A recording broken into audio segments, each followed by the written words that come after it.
Aries, hi! Welcome to Mystic Queen PH. At ito ang inyong monthly reading for March 2026. Ayan, so we will see ano yung energies na parating sa inyo ngayong March. So of course, this is a general reading. Pwede kayong makarelate, pwedeng hindi. Take what resonates. And I will not message or follow you para mag-offer ng services, no? Mag-ingat sa mga fake accounts and scammers. Kung gusto niyo ng private reading, meron tayong may website, ayan, dito, ayan, mrqueenph.com. Or may link sa comment section or sa description. Check nyo na lang. Okay, let's see, Aries, ano yung energy for you ngayong March 2026 for Aries. March 2026. Okay, you're going to block people ngayong March. Ito yung mga taong alam mong nagbibigay lang sa'yo ng stress, anything or anyone that is no longer serving you. Pwede rin tong yung mga temptation sa paligid mo. You are blocking them. Pwede rin meron ka mga uninstall na mga apps na alam mong hindi nakakatulong sa well-being mo. No? Even if some of you are spiritual, of course, you are blocking those people kasi may awareness ka na sila yung nagbibigay ng nega energy sa'yo. So, iniiwasan mo na sila. Ayan, iwasan mo sila ngayong March. And I think moving forward, hindi lang sa March. Okay. Yan. Meron din kasing comparison. So, pwedeng merong person sa buhay mo na laging parang kinukumpara niya yung sarili niya sa'yo. And it annoys you na bakit parang laging kasalanan mo kung ikaw ay achiever, 'di ba? Lalo na kung marami kang achievements tapos lagi niyang, kino-compare na bakit ikaw you're getting yung iba sa inyo sinasabi yon sa inyo sa harapan niyo, yung iba naman secretly. Yan yung mga secretly na naiinggit sa inyong mga success.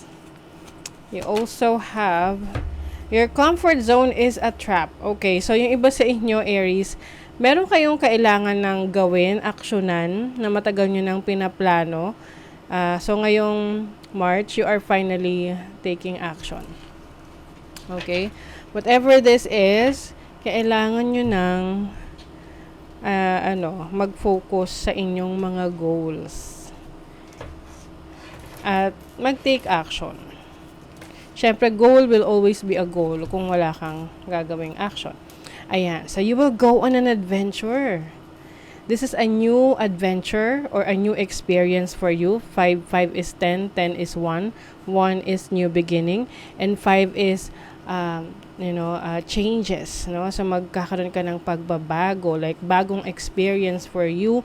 Something exciting ngayong March of 2026. Let's see, what is this adventure about?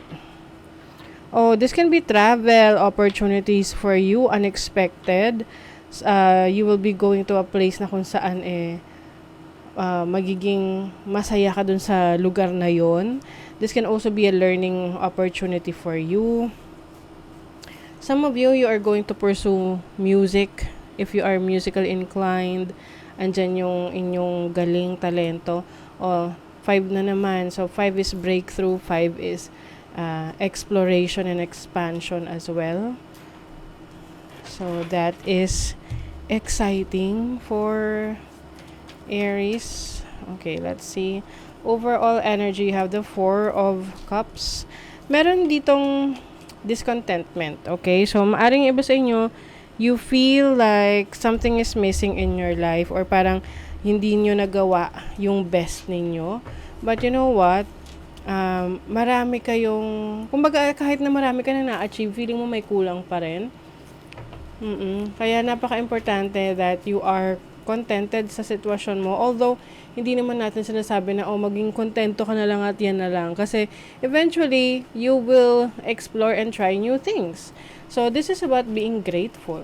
Okay? So, you will be more grateful sa blessings na tatanggap mo ngayong March. Now, your challenge is the 6 of Swords. This is moving forward. Moving to a new direction. So, meron kang gustong i-pursue na, yun nga, like what I mentioned kanina, parang nagdadalawang isip ka, nag-aalinlangan ka, or gusto mo lang na ipagpaliban. Oo, but you know what? Hindi mo kasi may experience yung mga bagong bagay, mga adventure sa buhay mo if you're not going to try. Okay? So that's your challenge ngayong March 2026. Now, your opportunity is the Five of Pentacles. So, as an opportunity, mas malalaman mo kung ano yung mga bagay na kailangan mong i-improve sa sarili mo, yung mga kulang, yung mga kailangan mong ayusin, yung mga nami-miss out mo na opportunities, especially sa iyong finances, sa iyong money. Some of you will also focus on building your finances, lalo na kung nagkakaroon kayo ng challenging situation sa finances ninyo, sa stability ninyo. Take action din, or mas maging aware ka sa iyong kalusugan, no, ngayong March. And then your blessing is the Eight of Wands.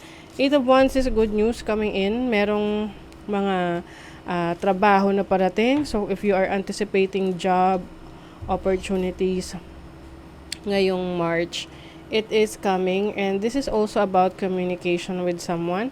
So, pwedeng merong message coming through from someone, lalo na kung ito'y malayo sa'yo, from abroad, or pwedeng trabaho na ina-applyan mo.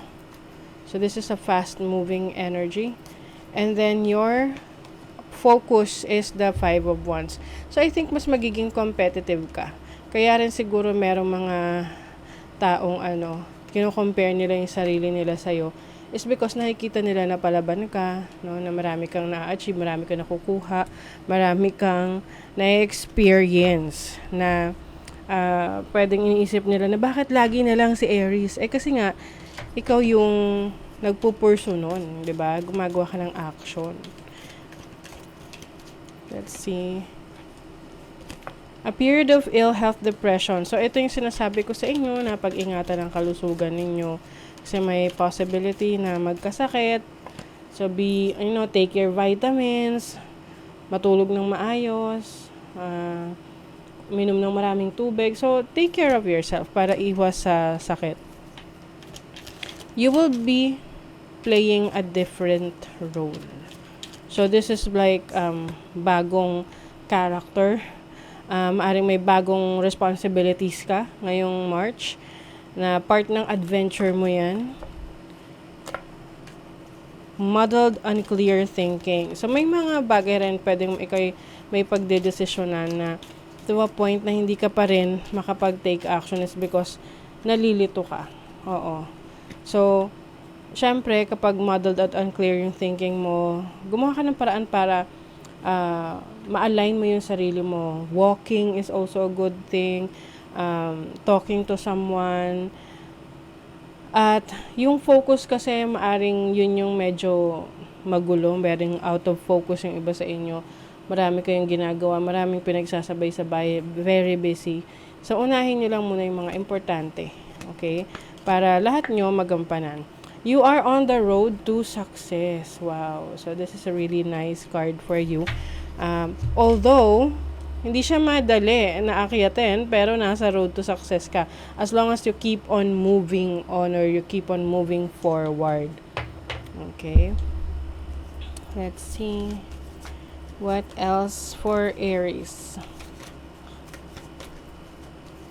ngayong March? So, this is part 1 pa lang. Meron pa tayong part 2 and part 3.